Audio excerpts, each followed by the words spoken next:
नमस्कार मित्रों, let's mic सारा दिन में आपका फिर एक बार स्वागत है। मैं अनंत मिश्रा। आज हम चर्चा करेंगे उपराष्ट्रपति चुनाव की। जी हाँ, आप सोच रहे होंगे कि उपराष्ट्रपति चुनाव हो गया, नतीजे भी आ गए और नए उपराष्ट्रपति सीपी राधाकृष्णन ने शपथ भी ले ली।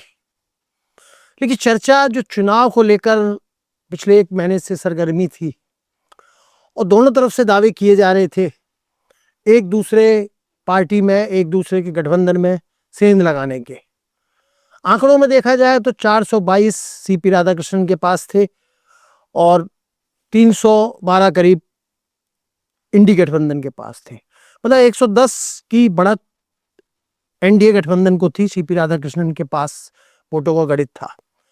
लेकिन चुनाव हमारे देश में कोई भी हो, वो चाहे मतदाता वोट दें, चाहे विधायक वोट दें या सांसद वोट दें, उलटफेर की संभावना, उलटफेर की आशंका हमेशा लगी रहती है। और जब तक नतीजे नहीं आ जाएं, तब तक किसी भी दावे या किसी भी जो भरोसा है उस पर हम भरोसा नहीं कर सकते। तो जिस तरह सीपी राधाकृष्णन 422 वोट जो उनके पाले में थे, उनके पक्ष में थे, और 452 का जो उन्होंने आंकड़ा छुआ, जी हाँ, 30 वोट उनको जो उनके पास थे, उनके गठबंधन के पास, उससे ज्यादा आए। वाईएसआर रेड्डी के जगन रेड्डी की तरफ से जो 11 वोट आए, और उसके अलावा जो उनको लगभग 18-19 वोट मिले, वो किसके थे? इस पे सवाल, इस पे बहस, इस पे वाद विवाद और आरोप प्रत्यारोप का सिलसिला जारी है और आने वाले कई दिनों तक ये सिलसिला जारी रहेगा। क्योंकि निश्चित रूप से जब किसी भी पार्टी के गठबंधन में सेंध लगती है या जो उसके निर्धारित वोट होते हैं उससे कम आते हैं, दो विवादों का और आरोप प्रत्यारोप का सिलसिला स्वाभाविक है। और आपसी गठबंधन के खेमों में भी इस बात की चर्चा जरूर होनी चाहिए कि आखिर जो इंडी गठबंधन के पास 315 वोटों का गणित था, उस गणित में सेंध कैसे लगी, उस गणित से 15 वोट कैसे निकल गए, 15 वोट अवैध हुए। मान लिया जाए कि 315 में से 15 के 15 वोट इंडी गठबंधन के अवैध हो गए, तो भी सवाल उठना लाजमी है कि जो सांसद पूरी देश को चलाते हैं, कानून बनाते हैं, मतदाताओं के वोटों से, लाखों वोटों से जीत के जाते हैं, वो सांसद क्या उपराष्ट्रपति के चुनाव में वोट नहीं डाल सकते सही तरीके से? और इसमें वोट भी कोई क्लिष्ट तरीका नहीं था। दो नाम थे, एक सीपी राधाकृष्णन, एक सुदर्शन रेड्डी का। आपको एक पेन से, जो चुनाव आयोग का था पेन निर्धारित, उससे आपको एक के आगे टिक लगाना था कि आप फला प्रत्याशी को वोट दे रहे हैं। ऐसे, और खास बात यह कि मतदान से 2 दिन पहले दोनों खेमों की तरफ से सांसदों के लिए प्रशिक्षण शिविर आयोजित किए गए। जैसे बच्चे स्कूल की जब परीक्षा देते हैं या कोई कॉम्पिटिटिव एग्जाम देते हैं, उनकी तैयारी कोचिंग वाले, स्कूल वाले कराते हैं, उनको समझाते हैं, तुमको ऐसे सवाल करना है, ऐसे नाम लिखना है, रोल नंबर लिखना है, जो भी है। और सांसदों को प्रशिक्षण के बावजूद 15 वोट अगर खारिज हो गए, अवैध घोषित कर दिए गए, तो हम सबके लिए सोचने की बात है। सिर्फ सांसदों के लिए नहीं, सिर्फ राजनीतिक दलों के लिए नहीं, सिर्फ एनडीए और इंडी गठबंधन के आलाकमानों के लिए नहीं, बल्कि हम सबके लिए भी सोचने का विषय है कि सांसदों के 15 वोट, मतलब 767 वोट में से 15 वोट अगर खारिज हो गए, इसका मतलब हर 100 में से 2 सांसद के वोट खारिज हुए। ये बहस दूसरी है कि वोट खारिज हुए क्यों हुए, लेकिन वोट खारिज हो गए, इसमें भी एक सवाल निकलता है। क्रॉस वोटिंग अलग चीज है। कई बार क्या होता है कि कोई सांसद है, अपने प्रत्याशी को वोट देना है, लेकिन अगर समझौता हो गया, कुछ सेटिंग हो गई, खरीद फरोख्त हो गया, या दूसरे खेमे ने उसको तोड़ लिया, तो अनेक बार ऐसा देखा भी गया है राज्यसभा के चुनाव में भी कि आप अपना वोट दूसरे प्रत्याशी को तो नहीं दोगे। मान लो इंडी गठबंधन के 15 सांसद जिनके अवैध हो गए वोट, और सुदर्शन रेड्डी जी ने कहा था अंतरात्मा की आवाज पे वोट देना है, तो हो सकता है 15 सांसद सीपी राधाकृष्णन को वोट नहीं दिए हों, लेकिन अपने वोट इस तरह से दिए कि वो अवैध घोषित हो गए। सवाल उठ रहा है, टीवी चैनलों पे बहस चल रही है कि आखिर ये 15 सांसद कौन थे जिनके वोट अवैध हुए, या वो 19 सांसद कौन थे जिन्होंने दोनों पाले में नहीं थे, वो ना एनडीए में ना एनडीए में, फिर भी वो एनडीए के साथ चले गए। जबकि अक्सर ऐसा होता है कि चुनाव से पहले हर दल या कोई निर्दलीय सांसद है वो अपनी प्रतिबद्धता बताता है कि हम इसके साथ हैं, हम इसके साथ हैं। और वाईएसआर पार्टी के जगन रेड्डी ने साफ किया कि हम ना दोनों खेमों में नहीं है, लेकिन हम वोट एनडीए के सीपी राधाकृष्णन को देंगे। लेकिन कई जो छोटे दल थे, निर्दलीय थे, वो उन्होंने नहीं बताया। मान लिया जाए कि वो सारे वोट एनडीए गठबंधन ले गया, क्योंकि सत्तारूढ़ दल है, निश्चित रूप से उसका प्रभाव होता है जो सत्ता में होता है उसका। और छोटे दल जो निर्दलीय सांसद होते हैं उनके सरकारों से बहुत काम पड़ते हैं अपने निर्वाचन क्षेत्रों के लिए भी और भी विभिन्न समस्याओं के समाधान के लिए। तो मान लिया जाए कि वो सारे के सारे वोट एनडीए ले गया सत्तारूढ़ होने के नाते, तो 15 जो वोट अवैध हुए, तो क्या वो सब इंडी गठबंधन के थे? और अगर थे तो किन लोगों ने इस तरह के वोट खारिज करवाए, अपने अवैध घोषित करवाए? बहस चल रही है, चूंकि सीक्रेट वोटिंग थी, इसमें पार्टी का कोई व्हिप जारी नहीं होता, और जो भी सांसद है उसने वोट दिया तो अपने एजेंट को वोट दिखाना जरूरी नहीं था। मतलब वो गया, उसने वोट लिया, जिसके आगे टिक लगाया और पेटी में डाल दिया। तो आशंका किसी भी सांसद पे, किसी भी राजनीतिक दल पे जाहिर की जा सकती है कि फला ने क्रॉस वोटिंग की होगी, फला ने बगावत की या फला आ गया, लेकिन इसके सबूत नहीं मिल सकते। हम सिर्फ अटकलें लगा सकते हैं, हम अनुमान लगा सकते हैं, हम अपनी प्रेडिक्शन दे सकते हैं कि फला आदमी गया होगा, उस समय वो उस पार्टी के नेता से मिल रहा था या वो था, लेकिन इसका ना कभी प्रूफ मिला और ना मिलेगा। उदाहरण 1969 के चुनाव का, हालांकि बहुत साल हो गए, लेकिन 1969 के जो राष्ट्रपति के चुनाव हुए थे उसमें भी इसी तरह से अंतरात्मा की आवाज हुई थी। कांग्रेस प्रत्याशी नीलम संजीव रेड्डी थे, लेकिन इंदिरा गांधी ने अपने निजी प्रत्याशी के तौर पर वीवी गिरी को खड़ा कर दिया। मतलब पार्टी के जो प्रत्याशी थे उसकी खिलाफत करते हुए अपना वीवी गिरी को खड़ा किया, और वीवी गिरी ने कांग्रेस के अधिकृत प्रत्याशी को चुनाव हराया। राष्ट्रपति के चुनाव में 15,000 वोटों का अंतर था। 5,05,000 वोट मिले थे नीलम संजीव रेड्डी को और 5,20,000 वोट मिले थे जो राष्ट्रपति चुने गए थे वीवी गिरी। तो ये ऐसे जो घटनाक्रम है राजनीति में उलटफेर के, क्रॉस वोटिंग के, वो राज्यसभा के चुनाव में भी होते हैं, राष्ट्रपति चुनाव में भी होते हैं, उपराष्ट्रपति के चुनाव में भी हुआ। याद होगा आपको, जब 2022 में राष्ट्रपति का चुनाव हुआ, द्रौपदी मुर्मू जो जीती हैं, उनको लगभग 17 सांसद जो दूसरे खेमे के थे, मतलब इंडी गठबंधन के थे या यूपीए के थे, 17 सांसद और 119 विधायकों का उनको बाहर से समर्थन मिला था। मतलब वो 119 विधायक जो एनडीए खेमे के नहीं थे, लेकिन इसके बावजूद उन्होंने द्रौपदी मुर्मू के पक्ष में वोट किए थे। इस बार भी ऐसा ही घटित था कि जब 110 वोटों की बढ़त थी सीपी राधाकृष्णन के पास, तो क्या एनडीए ने सेंध लगाई? और कुछ राजनीतिक दलों के जो प्रवक्ता हैं वो ये मामला उठा रहे हैं, वो कह रहे हैं कि नहीं, इसमें पैसे का लेन देन हुआ है, 10-10, 15-15 करोड़ रुपए दिए गए हैं। तो सवाल उठना आपके मेरे मन में स्वाभाविक होता है कि जब 110 सीटों की बढ़त थी, तो उसके बाद वोटों की खरीद के लिए, सेंधमारी के लिए प्रयास करने की क्या जरूरत थी? लेकिन राजनीति का तकाजा है, बिहार चुनाव आने वाले हैं, और जो भी इसमें सेंध लगाई, एनडीए 422 होते हुए अगर 452 वोट लेके गया तो निश्चित रूप से उसके हौसले बुलंद होंगे। उनके कार्यकर्ताओं में, उनके कैडर में एक संदेश गया कि हमने विपक्ष के सांसदों को तोड़ लिया। और निश्चित रूप से जो इंडी गठबंधन है उसमें भी संदेह के, शंका के बादल उभरेंगे कि आखिर ये 15 लोग जिनके वोट अवैध घोषित हुए, इनमें कितने थे, किसके थे, क्यों थे, क्या पैसे का लेन देन हुआ? तो ये जो संदेह के बादल हैं, ये जब गठबंधन की राजनीति चलती है तो उसमें अनिश्चितता पैदा होती है, और ये अनिश्चितता राजनीति में जब कोई भी चुनाव आता है तो कार्यकर्ताओं के कैडर पर निश्चित रूप से असर डालती है।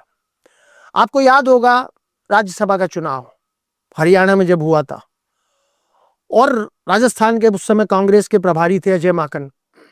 हरियाणा के चुनाव में कांग्रेस ने उनको टिकट दिया था, और वहां पे 2 सीटों के चुनाव थे, 3 सीटों के चुनाव थे और कांग्रेस के पास वहां 31 वोट थे।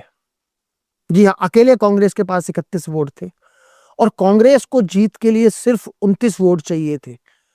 मतलब अजय माकन की जीत के लिए कांग्रेस को जितनी जरूरत थी उससे 2 अधिक वोट उसके पास थे। और भाजपा भारतीय जनता पार्टी के 2 प्रत्याशी तो उन्होंने जिता लिए अपने, और तीसरे के लिए उन्होंने निर्दलीय प्रत्याशी कार्तिकेय शर्मा, एक उद्योगपति है, उनको खड़ा कर दिया। और जब मुकाबला हुआ, जब वोटों की काउंटिंग हुई, तो जो नतीजा आया उसमें 29.6 वोट कार्तिकेय शर्मा के पक्ष में गए और अभिषेक मनु सिंघवी को 29 वोट मिले। मतलब 31 वोट उनके पास खुद के थे कांग्रेस के और 2-3 निर्दलीयों का उनको समर्थन था। मतलब 33 वोट होने के बावजूद उनको सिर्फ 29 वोट मिले और वो चुनाव हार गए। बहुत तब भी सवाल उठा था, अभिषेक मनु सुप्रीम कोर्ट भी गए थे कि इस तरह वोटों की खरीद फरोख्त हुई, लेन देन हुआ। लेकिन चुनाव जब हार गए तो उसके बाद कांग्रेस के अंदर वहां उथल पुथल मची थी कि हमारे पास अगर 33 वोट थे और कांग्रेस के 31 वोट तो सॉलिड थे, 2 निर्दलियों को छोड़ भी दिया जाए कि वो सत्ता पक्ष के प्रभाव में आ गए, बेकाबू में आ गए या पैसों के कारण बिक गए, तो भी 31 वोट कांग्रेस के पास थे। निश्चित रूप से उन 31 वोटों में से 2 लोगों ने कम से कम कांग्रेस के प्रत्याशी अभिषेक मनु सिंघवी के पक्ष में वोट नहीं दिया। अब वो क्यों नहीं दिया वोट, उसके कारण पता नहीं चल सकते। संदेह व्यक्त किए गए थे, जैसे एक कुलदीप बिश्नोई थे, उनका जो वोट था वो अवैध हो गया था। तो मैंने जैसा पहले कहा कि अवैध वोट होना भी एक चुनावी रणनीति का हिस्सा है कि अगर हम विपक्षी पार्टी के उम्मीदवार को वोट नहीं देंगे लेकिन अपने प्रत्याशी को भी वोट नहीं देंगे और वो चुनाव उसका खारिज हो जाए। तो हरियाणा का उसी तरह का जो उदाहरण है वो पिछले सालों में हिमाचल प्रदेश में भी दोहराया गया।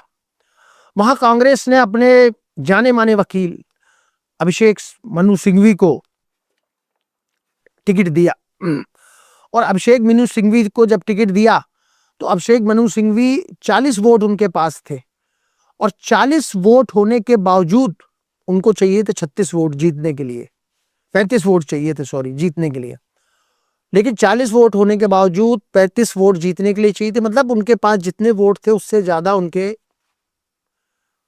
विधायकों की संख्या थी। और भारतीय जनता पार्टी जिसके पास सिर्फ 25 वोट थे और कांग्रेस के पास 40, लेकिन अभिषेक मनु सिंघवी वहां पर भारतीय जनता पार्टी के हर्ष महाजन से चुनाव हार गए थे। वहां भी तब भी ये उथल पुथल हुई, कांग्रेस के अंदर बहुत हुआ कि हमारे पास भारतीय जनता पार्टी से 15 अधिक वोट है और उसके बावजूद हमारा कैंडिडेट चुनाव हार गया।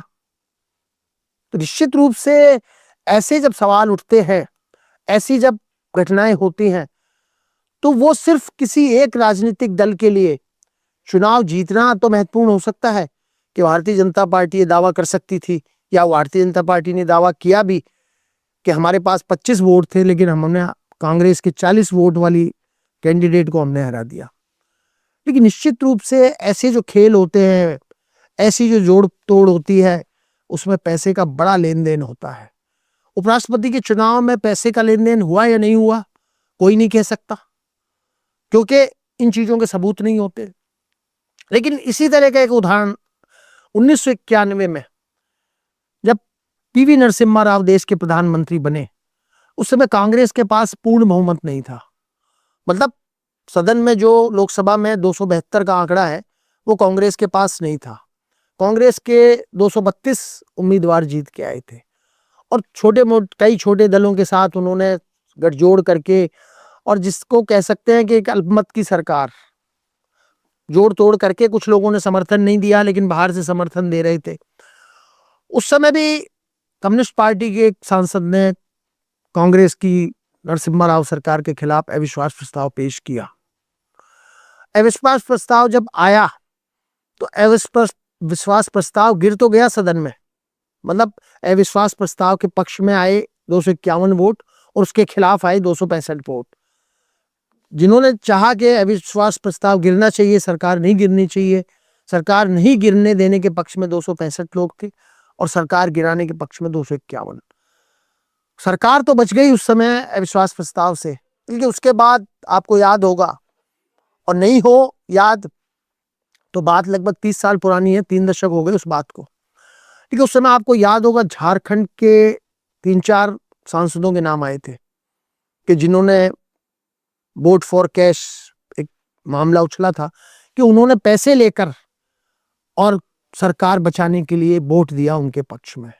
मामला सुप्रीम कोर्ट में भी गया, हालांकि सुप्रीम कोर्ट में बाद में हुआ नहीं, पर ना उनके खिलाफ कोई सबूत या वो मिले। तो मैंने जैसा पहले भी कहा कि ऐसे जो लेन देन होते हैं, ऐसी जो क्रॉस वोटिंग होती है, ऐसी जो सेंध लगाने की घटनाएं होती हैं, उसके सबूत नहीं मिलते। सबूत भले ना मिले, लेकिन ये सबको पता है कि 40 सदस्य होने के बावजूद हिमाचल प्रदेश में कांग्रेस के प्रत्याशी हार जाते हैं और 25 विधायक होने के बावजूद भाजपा का वहां पे सांसद चुन लिया जाता है। तो निश्चित रूप से पैसे का खेल हुआ होगा, जोड़ तोड़ हुई होगी, दबाव की राजनीति, सब कुछ इसमें चलता है। और ठीक इसी तरह हरियाणा में जो अजय माकन हारे चुनाव, उसमें भी खेल हुए होंगे, उसमें भी लेन देन हुए होंगे। और उपराष्ट्रपति या राष्ट्रपति या राज्यसभा के जो दूसरे चुनाव होते हैं, उसके अंदर भी इस तरह के खेल निश्चित रूप से समझ में आते हैं। हालांकि मैंने पहले भी कहा कि सबूत नहीं मिलते। तो आज की राजनीति हमारी किस दिशा में जा रही है, ये सब हम सबके सोचने का विषय है। ये किसी एक सरकार का सवाल नहीं है, या एक पार्टी का सवाल नहीं है, या सिर्फ सांसदों का और विधायकों का सवाल नहीं है। सवाल है कि हम किस तरफ जा रहे हैं। क्या सारा हमारा जो चुनावी गणित है, चुनावी राजनीति है, वो सिर्फ जीतने तक ही सीमित रह गई है कि ये इनके इन प्रकारेण हमको चुनाव जीतना है, उसके लिए चाहे लोकतंत्र पर धब्बा लगे या और कुछ भी हो। आज कांग्रेस उपराष्ट्रपति का चुनाव हो या राज्यसभा के चुनाव हो या और दूसरे चुनाव, उन पर सवाल उठाती है। निश्चित रूप से भारतीय जनता पार्टी सत्ता में है, पावर में है, तो ये आरोप प्रत्यारोप लगते भी हैं। लेकिन इसमें किसी एक दल को दोष देना, कोई दल कम दोषी है, कोई ज्यादा है, ये सवाल बेमानी हो जाता है। क्योंकि जब जो पार्टी सत्ता में रहती है वो अपने अधिकारों का दुरुपयोग करती है। याद होगा आपको, कांग्रेस की जब सरकारें थी, वो चाहे इंदिरा गांधी के दौर में हो या नरसिम्हा राव के दौर में हो या राजीव गांधी के दौर में रही हो या कांग्रेस समर्थित सरकारें, देश में कितनी बार राज्य सरकारों को 356 धारा का इस्तेमाल करके बर्खास्त किया गया। वो भी लोकतंत्र में मतदाताओं का अपमान था, एक चुनी हुई सरकार को बर्खास्त करना। कई मौकों पे ऐसा हो सकता है कि सरकारें काम नहीं कर रही हो, या कोई ऐसी राज्य में बहुत ज्यादा अराजकता की स्थिति हो, संभल नहीं रही हो, या किसी सरकार ने बहुमत खो दिया हो। तो ऐसे में तो उसको आपको बर्खास्त कर, क्योंकि धारा 356 है तो वो किसी सोच समझ के बनाई गई होगी। लेकिन उसका बहुत मिसयूज हुआ। बरसों तक भारतीय जनता पार्टी सरकारों को बर्खास्त करने का मुद्दा उठाती रही। संसद में भी उसने सरकार को घेरने के प्रयास किए, सड़कों पे भी प्रदर्शन किए। कई बार सुप्रीम कोर्ट ने भी जो बर्खास्त की हुई सरकारों उनको पुनर्बहाल किया। उन्होंने कहा कि नहीं, जिस तरह सरकारें बर्खास्त की गई वो गलत है। लेकिन उसके लिए सिर्फ कांग्रेस को भारतीय जनता पार्टी दोषी ठहराती रही, वहीं तक सीमित नहीं है। आज जब भारतीय जनता पार्टी पावर में है, सत्ता में है, तो कितनी जगह आपको ध्यान होगा, कर्नाटक में, मध्य प्रदेश में, महाराष्ट्र में किस तरह बहुमत की सरकारें गिरी और भारतीय जनता पार्टी की सरकारें बनी। यहां सवाल इस चीज का नहीं है कि किसने किस तरह से किया। भारतीय जनता पार्टी ये कह सकती है कि कांग्रेस ने 356 धारा का इस्तेमाल करके, दुरुपयोग करके और चुनी हुई राज्य सरकारों को बर्खास्त किया। लेकिन वही सवाल, वही आरोप भारतीय जनता पार्टी के दामन पर भी लगता है। भारतीय जनता पार्टी ये कहती है कि हमने 356 का इस्तेमाल नहीं किया। लेकिन जो कांग्रेस के प्रत्याशी जिन्होंने दल बदल किया, उन्होंने अपनी सदस्यता छोड़ी, उन्होंने अपनी सरकार के खिलाफ वोट दिए, आखिर वो भारतीय जनता पार्टी में आए और फिर भारतीय जनता पार्टी की सरकार बनी।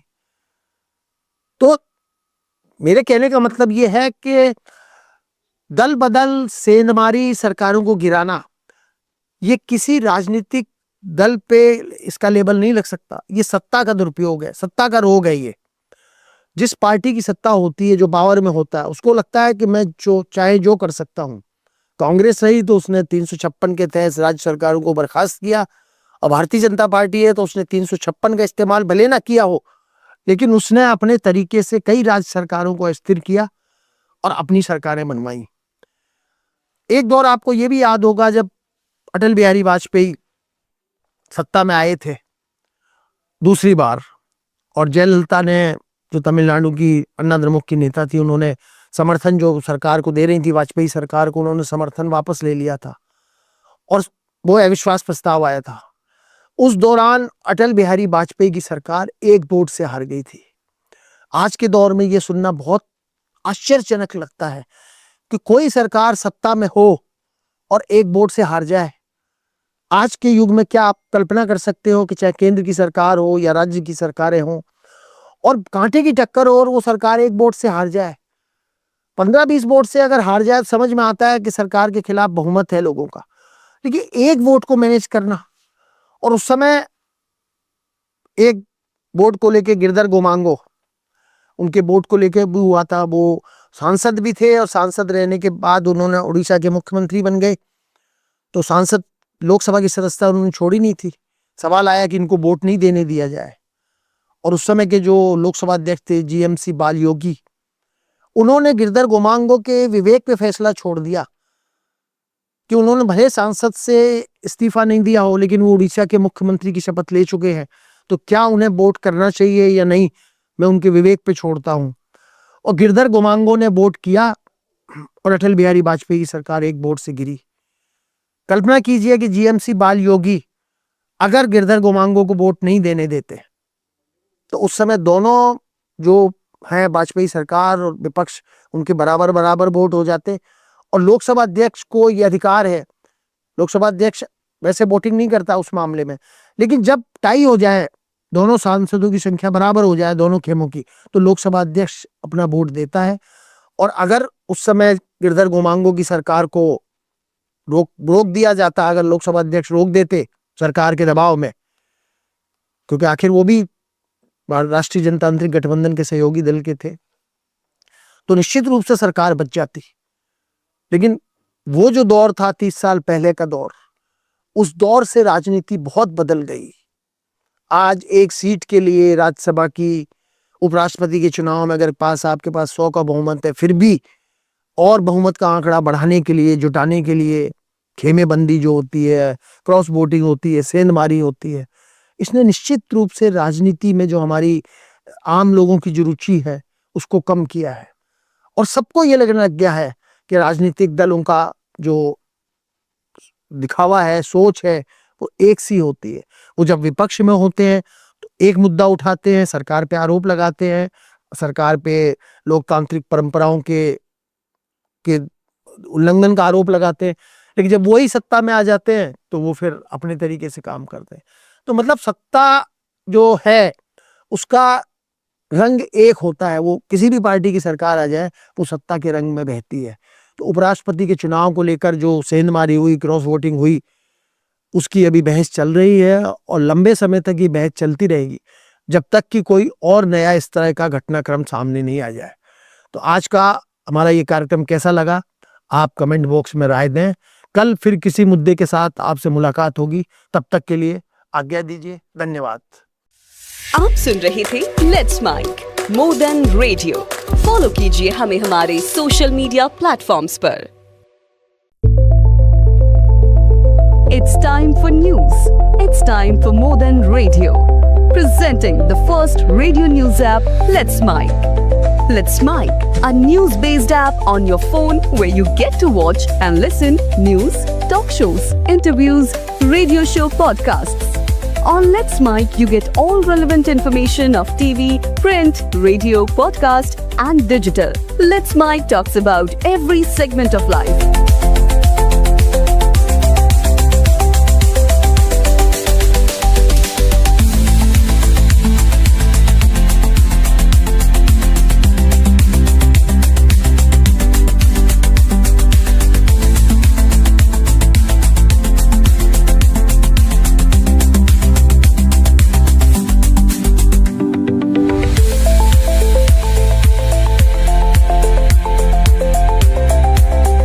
Download the app now from Play Store. Available both on Android and iOS mobile phones. Follow us on YouTube, Instagram, Twitter, LinkedIn, Facebook, Telegram, WhatsApp, Snapchat. Let's talk, let's connect, and let's mic.